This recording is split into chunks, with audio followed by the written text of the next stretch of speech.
Morning light filtered through the curtains, and the remnants of a relentless headache forced me out of bed.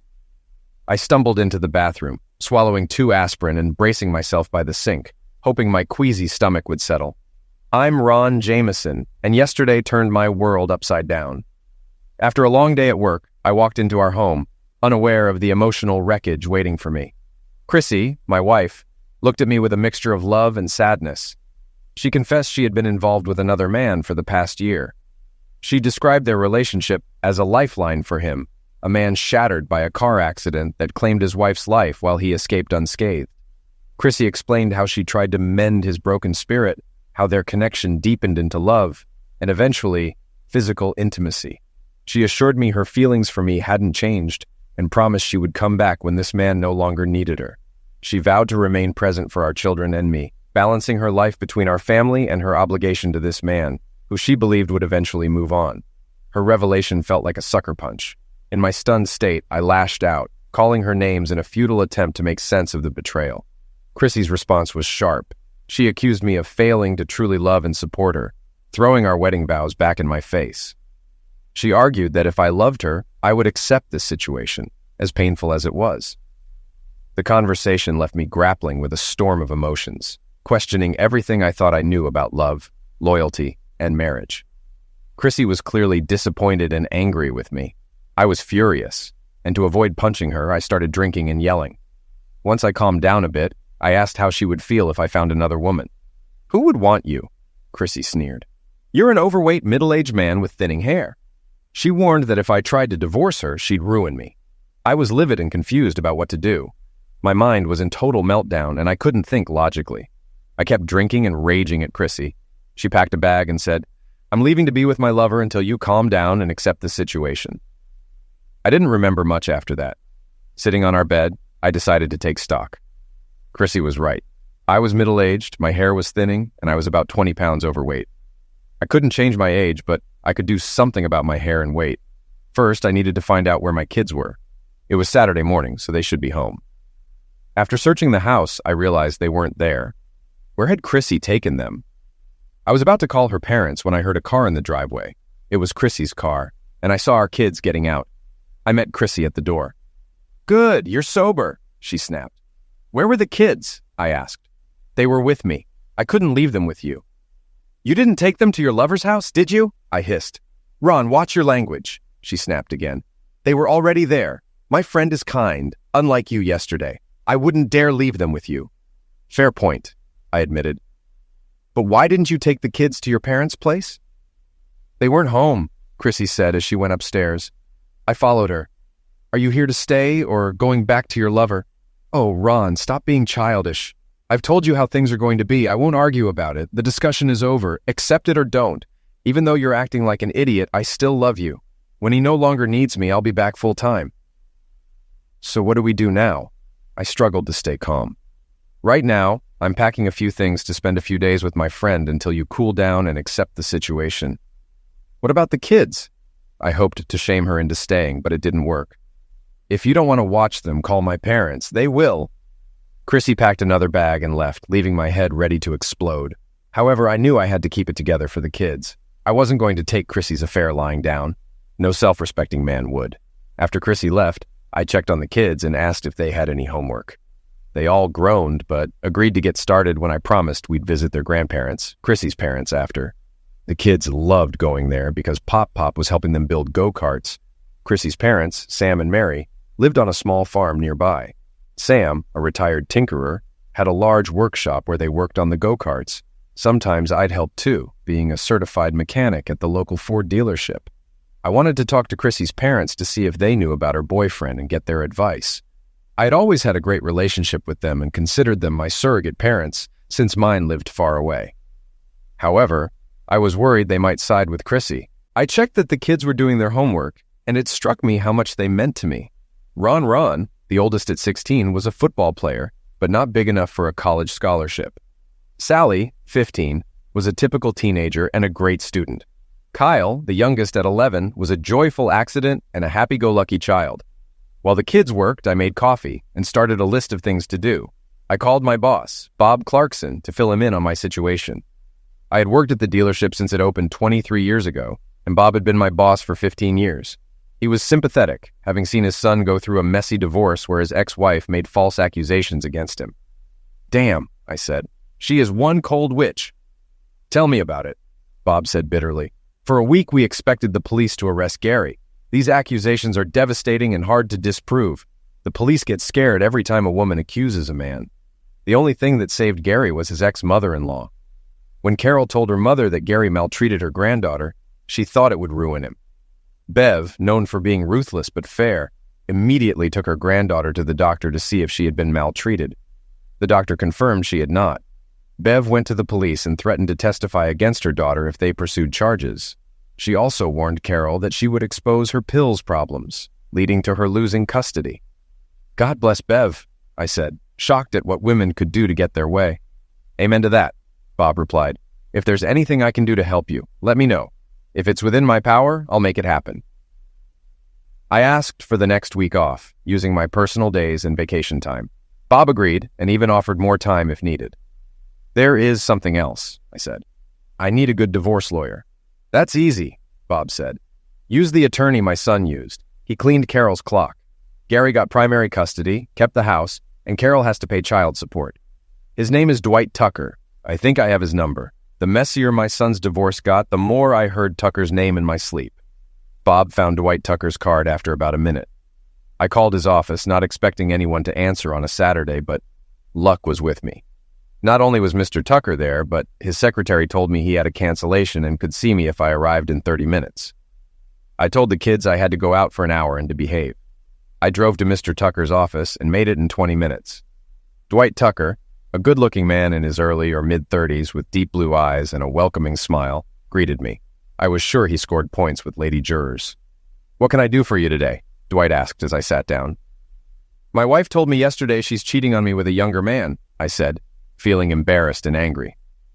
I explained what had happened the previous day. Dwight took notes, shaking his head. When I mentioned my wife claimed to still love me but planned to keep seeing the guy, he stopped me. "Let me get this straight," Dwight said, his eyes darkening. "Your wife says she loves you but will keep seeing this guy." Embarrassed, I nodded. "Okay, go ahead," Dwight prompted. I explained that Chrissy got angry when I refused to accept her plan. I admitted I called her a strumpet and a hooker. I painfully recounted how Chrissy laughed when I asked how she'd feel if I found another woman. She belittled me, saying no woman would want me and promised to ruin me if I tried to divorce her. "She actually said all that?" Dwight asked incredulously. "No offense, Mr. Fremont, but your wife is either extremely callous or has serious mental issues." "None taken," I sighed.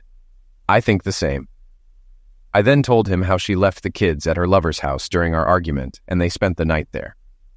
Dwight's head snapped up, and he smiled before jotting something down. "Now for the $64,000 question, what do you want to do?" Dwight asked, steepling his fingers. "I can't live with this situation," I replied after a moment. "I don't know if I can get past this, but I don't want to get destroyed in a divorce or lose my kids." Dwight nodded sympathetically. "That's common with women facing divorce due to their bad behavior. But I'll work hard to minimize any damage she can do. You'll get at least 50% of your joint assets. However, the courts don't care about infidelity, so you might have to pay alimony and child support." I felt deflated. Despite Dwight's assurance, it seemed I would be taken to the cleaners. "Yes, it's possible, but that's why we need to act quickly," Dwight said, studying his notes. "Your wife has abandoned the marital home and left your children at her lover's place, which is a big no-no in some courts. You currently have custody, and we can try to keep it that way. I'll seek an emergency restraining order against your wife, allowing you to stay in the house temporarily.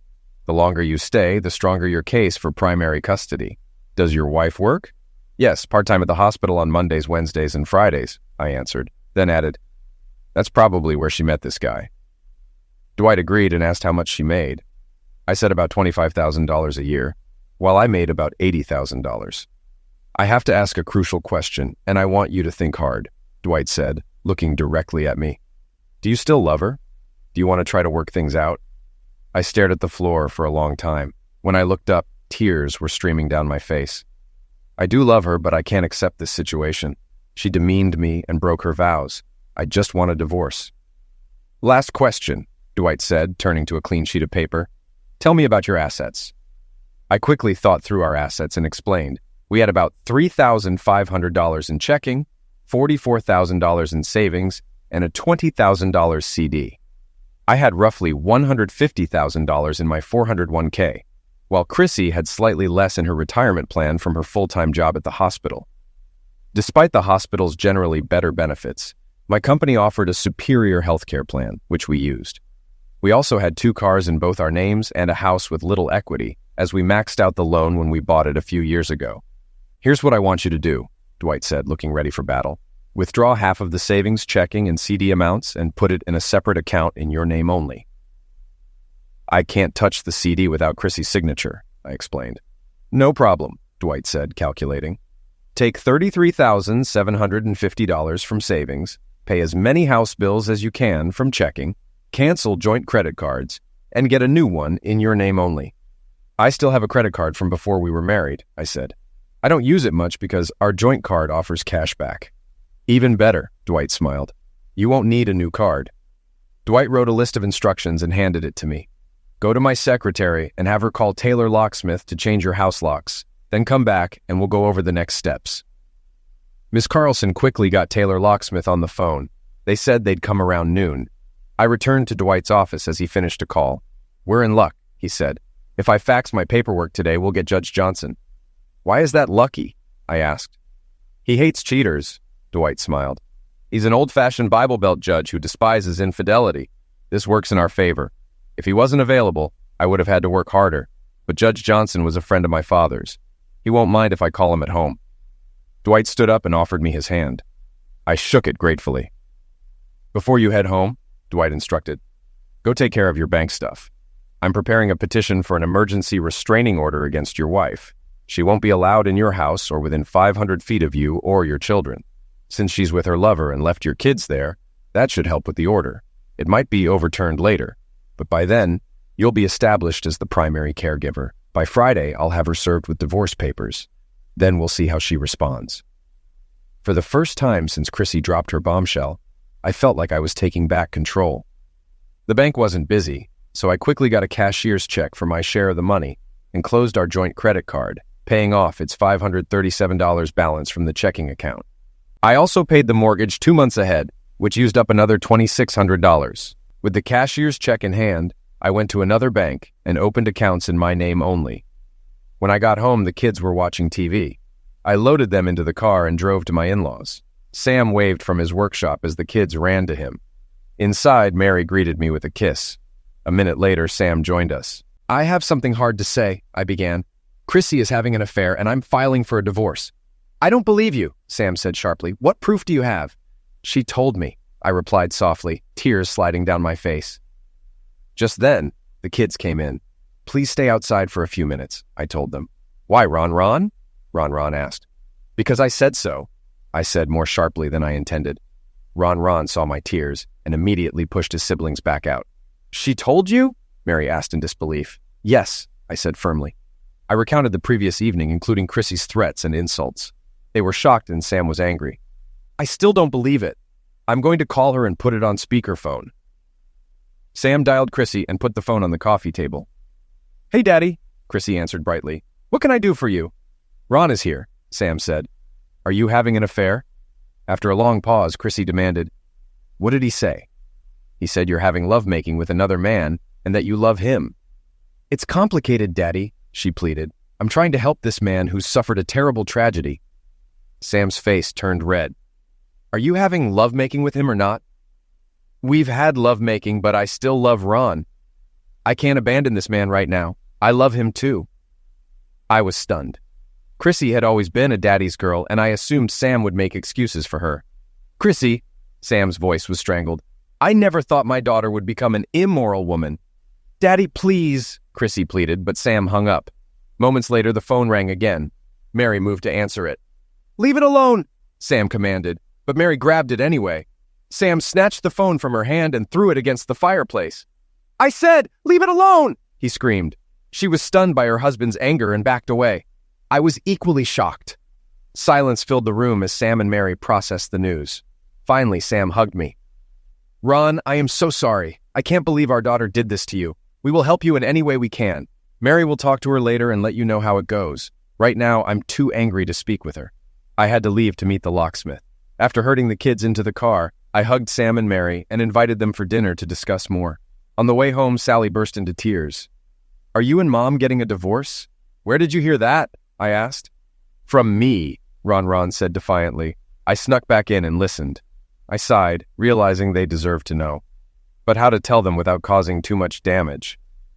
Damn Chrissy. She hadn't thought about the kids when she was with her new man. Yes, it looks like your mother and I will be getting a divorce, I said softly. But why? Kyle cried. Your mother has fallen in love with another man, I explained. You mean she's having lovemaking with another man? Sally said through tears. I hate her. She's a total witch. Sally, don't say that about your mother, I admonished, though I felt the same way. The locks were changed just in time. 10 minutes later, Chrissy came roaring into the driveway. You told my parents, didn't you? I'm sure you called me a strumpet and a hooker, Chrissy screamed. I thought you loved me, Chrissy, I said sadly. I love you with all my heart, but I won't accept you being with another man. You hurt me deeply when you called me an ugly middle-aged guy that no other woman would want. Your pity love I can do without. You also threatened to ruin me. How can you say you love me? If you truly believe what you're doing is right, it shouldn't matter that your parents know. Chrissy looked stricken. Okay, I'm sorry, I didn't mean those things, she tried to apologize. I was just angry because you called me a strumpet and a hooker. You promised to love, honor, and cherish me. Shame on you. If you loved me, you'd accept the situation. I'm not leaving you for him. I just love him too, and I'm trying to help him. He's younger and will eventually move on. Chrissy, I said, shaking my head, if you're going to quote our vows, remember you promised to forsake all others. A married woman doesn't sleep with young men just because they're hurting. I've accepted that you are damaged goods, and I don't want you in my life anymore. Accept it or don't. That's your choice. Chrissy turned red and seemed uncertain, but then her eyes narrowed with renewed arrogance. She was breathing hard, clearly trying to figure out her next argument. At that moment, I wished I didn't love her, but I still did. Deeply. Ron, Chrissy said in a tone she used with the children, stop being an idiot. I'm your wife, I love you, and I will come back to you when this man is well again. I was so sad, but my love for her had turned to pure hatred. No, Chrissy, I don't know you. My wife was loving and faithful.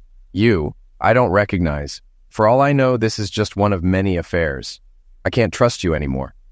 Chrissy's face flushed with anger. This is not an affair, and he's the first person I've been with since we married. He's hurt, and I will help him whether you agree or not. Suit yourself. I don't accept this. I don't trust you, so I will have a DNA test done on the kids to ensure they are mine. You are a total prick, Chrissy spat. This is going to get very ugly. Remember what I told you would happen if you try to divorce me? I'd rather die in poverty than be with a woman without morals, I said, looking down at her. She seemed unaware of the consequences coming her way.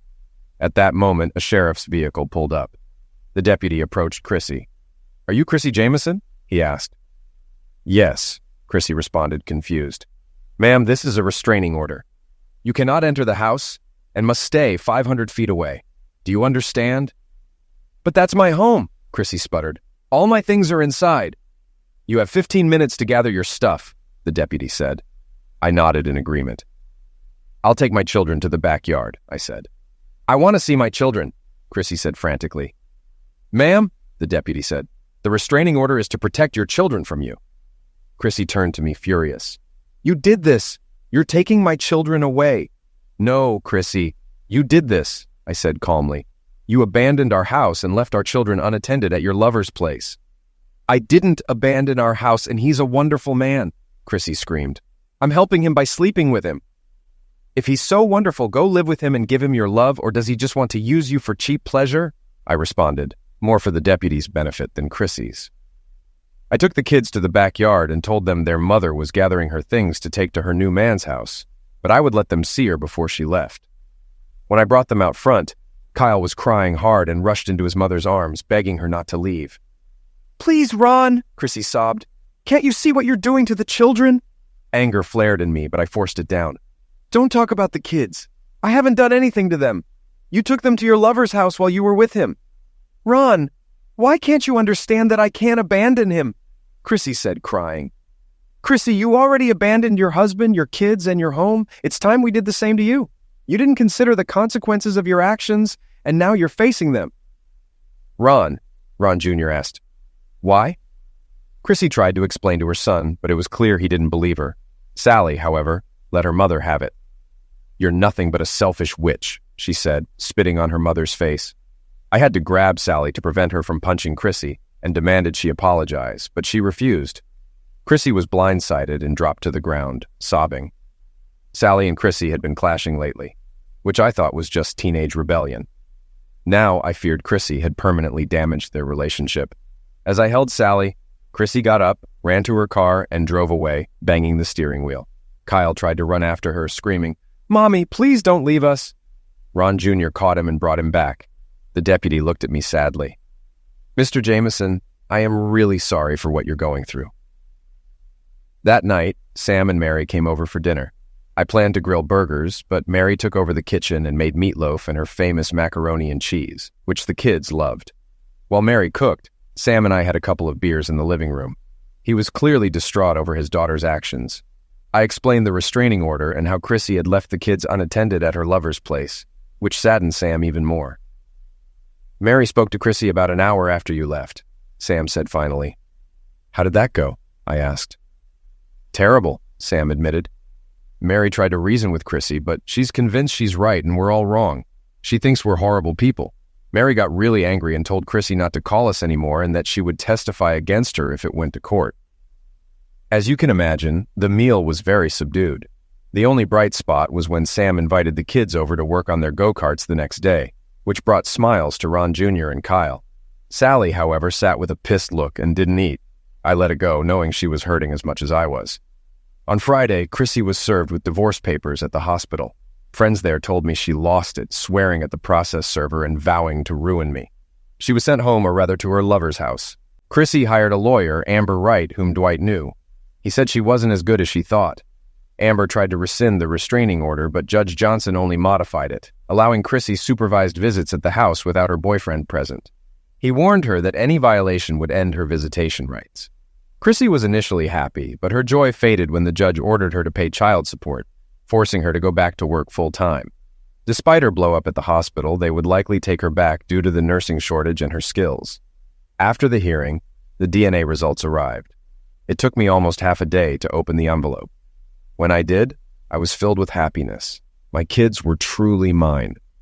I reread the report several times to reassure myself. I realized I would love my kids no matter what the results had been. Even if Chrissy left her lover and came home, I wouldn't forgive her. She was a bad influence and needed to be kept away from the kids. I used all my personal days and vacation time to stay with the kids. When that ran out, Chrissy's parents helped. Sam and Mary refused to talk to Chrissy until she came to her senses. After a week of multiple daily calls, Sam blocked her number. The visitation schedule was left for Chrissy and me to work out, which meant our attorneys communicated our wishes. We agreed that Chrissy could visit on Monday, Wednesday, and Friday between 6 and 7 in the evening. Mary volunteered to supervise, but I insisted on being there for the first visit to set clear rules. On the first Monday, Chrissy arrived in a car I didn't recognize, likely her lover's. She approached the house nervously and smiled tentatively. "Hello, Ron. How are you? Mother, it's good to see you." "Chrissy, you have to leave," I snapped. "The judge said your lover can't be within 500 feet of this house." Horror spread over her face. But he was just dropping me off." "Are you brain dead?" I was furious. "The judge was clear. No lover here. Tell him to leave now and I won't tell the judge." Chrissy nodded quickly and went back to the car. I walked out and copied the license plate number, then returned to the porch as the car drove off. "Okay, he'll pick me up later," Chrissy said defiantly. "Tell him to meet you down the street. I don't want him near the house." Chrissy's face filled with anger. "Ron, I'm tired of how you're treating me. You didn't have to steal money from our checking account or cancel my credit card." "Chrissy, I didn't steal anything. The money was used to pay off the credit card and make 2 mortgage payments.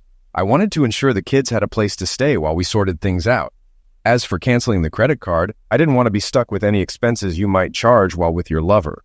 Chrissy's face flushed with anger and arrogance. "This is not an affair and he isn't my lover.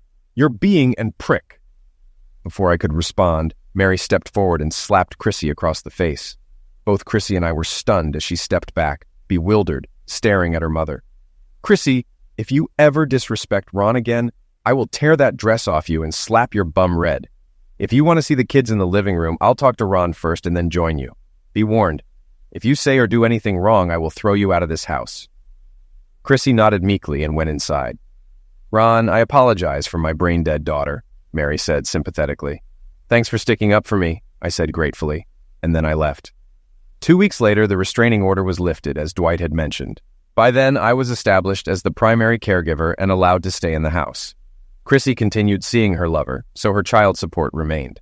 She could have unsupervised visits with the kids in public, but couldn't take them to her lover's house or have him present. After 4 months of delays, our first court date to finalize the divorce arrived. Before the attorneys spoke, Judge Johnson asked if we had attended counseling. The attorneys admitted we hadn't, so the judge ordered 8 sessions of marital counseling. Neither Chrissy nor I opposed. I thought they were a waste of time, but didn't want to anger the judge. Chrissy seemed to believe she could convince me or the therapist that her actions were justified. The first session with therapist Ann Patterson was as I expected. Chrissy spent most of the hour explaining that what she was doing was the Christian thing to do. Ann looked shocked by Chrissy's arrogance. In the second week, Ann gently questioned Chrissy's arguments, asking if it would be fair if I started having lovemaking with another woman. I cringed, expecting an attack on my manhood, but this time, it didn't happen. Chrissy didn't answer right away, but I didn't care. During the drawn-out divorce, I made some changes. When the woman you love tells you you're not good enough, you want to prove her wrong. So I had hair transplant surgery. It cost about $4,000, and I debated it, not wanting to face teasing. But since I was still on vacation, I went for it. My hair was buzz cut, then plugs from the back were planted in the front. I stayed home for the first week, telling the kids it was a minor medical procedure. After 10 days, I looked like my old self, and my hair grew longer each week. After healing, I started exercising and running. Initially, I could only run half a mile, but eventually, I could run 10. I also joined a gym and changed our meals to healthier options. The kids complained at first, missing fast food, cookies, ice cream, and pizza. I found fun, healthy recipes online, and while some didn't turn out great, we laughed, scrapped them, and made sandwiches. Cooking together became a family activity. Despite the pain from Chrissy's betrayal, I began feeling better about myself. On my first day back at work, I got an ego boost. The receptionist, Trudy, gave me a strange look, but didn't tease me about my new hair. "Welcome back, Ron," she chirped. Then her eyes began examining me. "There's something different about you." I blushed a bit.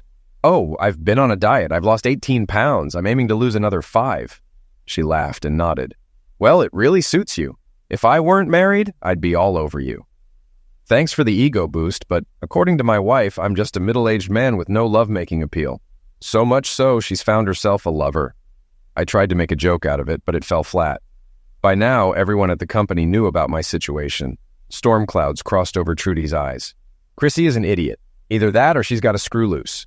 You're a great guy, Ron, and plenty of women would be thrilled to have you. Don't let Chrissy get in your head." That was the best boost I'd gotten in months. Suddenly, I didn't feel like such a loser.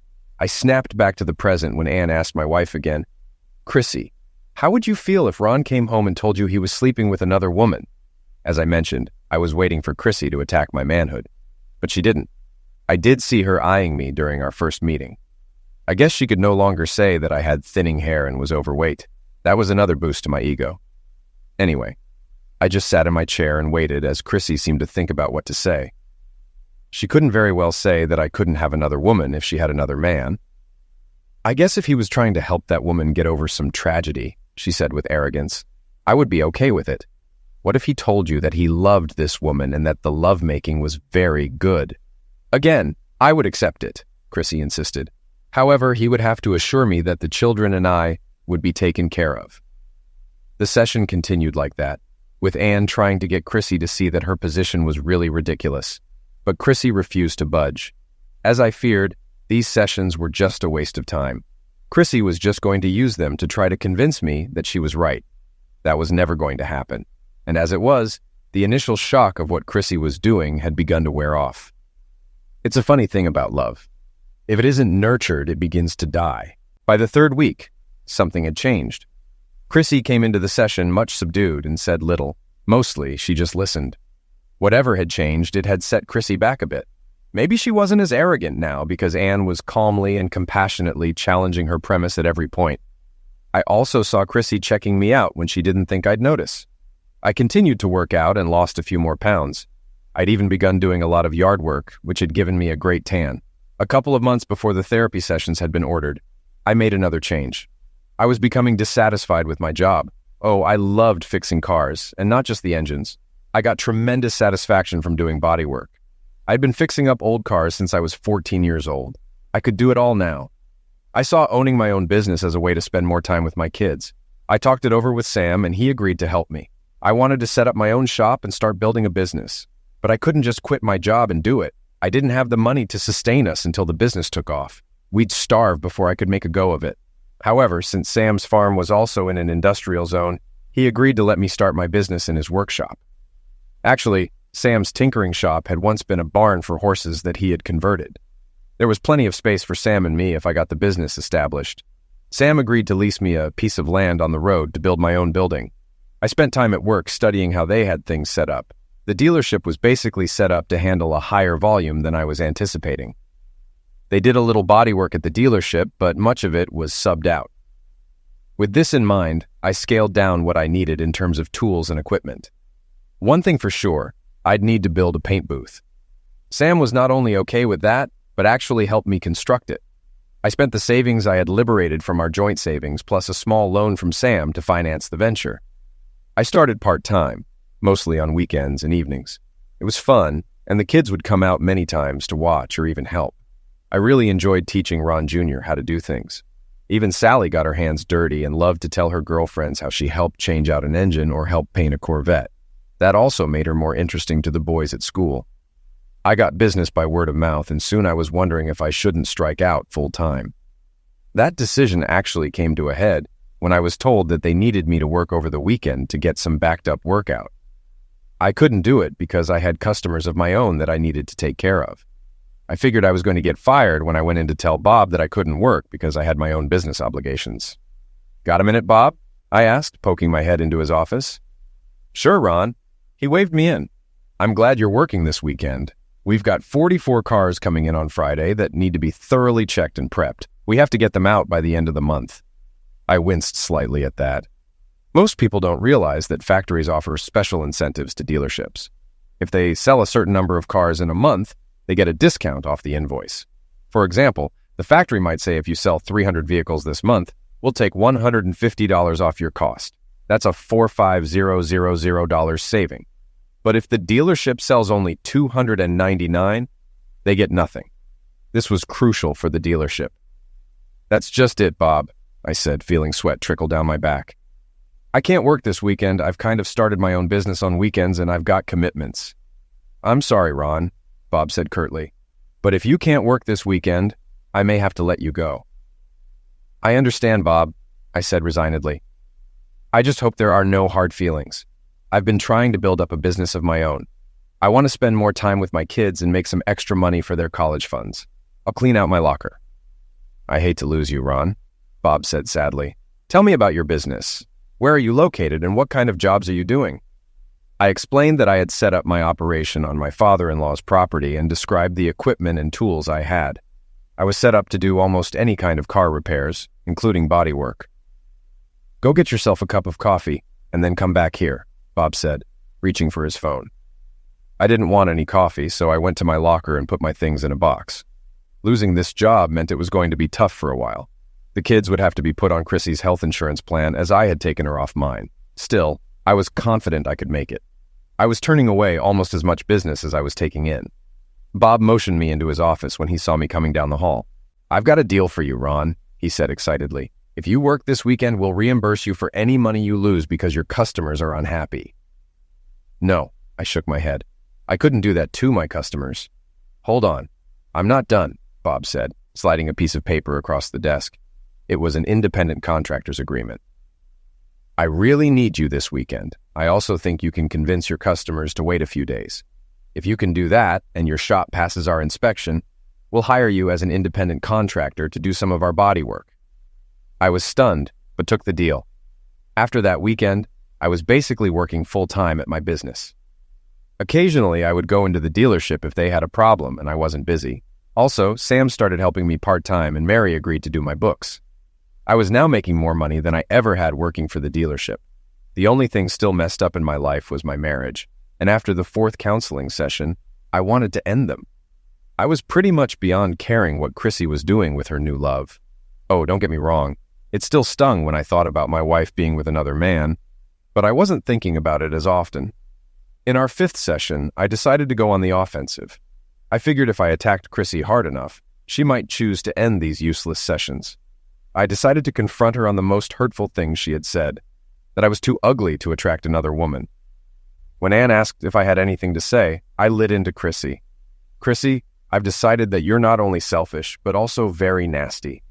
How dare you tell the man you supposedly love that he's an ugly, middle-aged man no woman would ever want? You hurt me in a way that I don't think I'll ever get over. Oh God, Ron, I'm so sorry, she sobbed. I'm so ashamed I ever said that. If I could take it back, I would. I do love you. Just not enough to give up your lover. Keep your sorries to yourself. You'll need them more than I do, I snapped back. Chrissy burst into uncontrollable sobbing. No matter what Anne or I said, we couldn't calm her down. Eventually, Anne called an end to the session but gave us homework to do before the next one. I wasn't looking forward to it because I figured these sessions were a total waste of time. The homework was to answer a series of questions. Some made sense, like how was our relationship with our parents? How was our bed life? Some questions didn't make sense to me, like what my favorite food and drink were or what kind of vehicle I drove. But one question really made me sit back and think. It was, if I could change one thing, what would it be? I had been working on the questionnaire the night after the last session, but put it away after I read that question. I wanted to think about it for a bit. The next day, I finally wrote that I wished I had been a better husband, so my wife wouldn't have stopped loving me. We handed in our papers at the next session, but Anne didn't even look at them. Instead, she started by asking if we had any questions or if there was something we'd like to discuss. I'd like to ask Chrissy a question, I said immediately. Anne nodded at me, and I turned to face my estranged wife. Chrissy, I don't see that we're getting anywhere with these sessions. You've made it clear that you're not going to leave your friend Bruce Hartman, and that leaves no chance for reconciliation. Why don't we just stop this and get the divorce done? How do you know his name? Chrissy asked in shock. That first time you came over to visit the kids, I got his license number. After that, it wasn't hard to find out his name, but it doesn't really matter. I have no interest in getting back at him or even talking to him. I just don't care anymore. I want to move on. Chrissy looked up at me with the saddest eyes I think I've ever seen. I hated seeing her in pain, and I wanted to go over and hug her, but I knew that wouldn't solve anything. So I continued. I know your lawyer hasn't been happy with the settlement I've offered so far. Well, I've told my attorney to offer some alternatives. I'm willing to give you more visitation with the kids. I'm also offering to pay you $1,000 a month in alimony for 3 years. I just want you out at any cost. I watched Chrissy for a reaction, but all I saw was terrible sadness. She had made it perfectly clear that she wasn't going to stop seeing the guy, and I couldn't and wouldn't accept my wife having lovemaking with another man. For the life of me, I just didn't understand how she could possibly think that I would live with a situation like that. At this point, it didn't matter. I just wanted out. I decided to push to end this farce. I know that what you said about me was partially true. It did hurt like hell when you said it, and I did tell you that I didn't think I'd ever get over that. But as time goes on, I realize that I am getting over it. Anyway, as you can see, I've tried to fix myself up. I don't think that I'm the man you thought so little of when you took up with Bruce. I've also started dating. After we're divorced, you can take care of your gentleman friend for as long as you want. But I think it's time to end this, if for no other reason than so you can start to rebuild a relationship with your kids. With that, Chrissy burst into tears and fled the room. Anne looked as stunned as I was. Finally, Anne composed herself and told me that she wanted to see Chrissy by herself for the next session, and then me alone for the last session. With a sigh, I agreed. When Chrissy unloaded all this on me, I was furious and filled with hate. But now, months after the fact, I was just worn out. I could see the pain this whole thing was inflicting on not only me, but Chrissy, her parents, and most of all, our children. I wanted that to stop. I also was no longer furious that Chrissy was having lovemaking with some guy. When I arrived for my final meeting with Anne, I was not only happy that Chrissy wasn't there, but also glad that this would be the end of the counseling. Ron, I want to commend you for your restraint through all these sessions, Anne began. I know this entire situation has been unbelievably painful for you. After meeting with Chrissy last week, I think I finally understand what happened to your wife. I was now sitting on the edge of my chair. Finally, maybe I would learn why Chrissy decided to destroy our marriage. Do you remember the homework I gave you? She asked. I just nodded. I had forgotten about it and figured it had been of little value in these counseling sessions. The way you both answered one particular question surprised me, Anne said as she pulled 2 pieces of paper from her folder. The question was, if you could change one thing, what would it be? Do you remember that? I nodded. You answered that you wished you could have been a better husband so that your wife wouldn't have stopped loving you. When Chrissy heard that, she broke down and cried harder than ever. It took me quite a while to calm her down. I didn't know what to think, say, or do, so I just sat there. Ron, your wife never stopped loving you.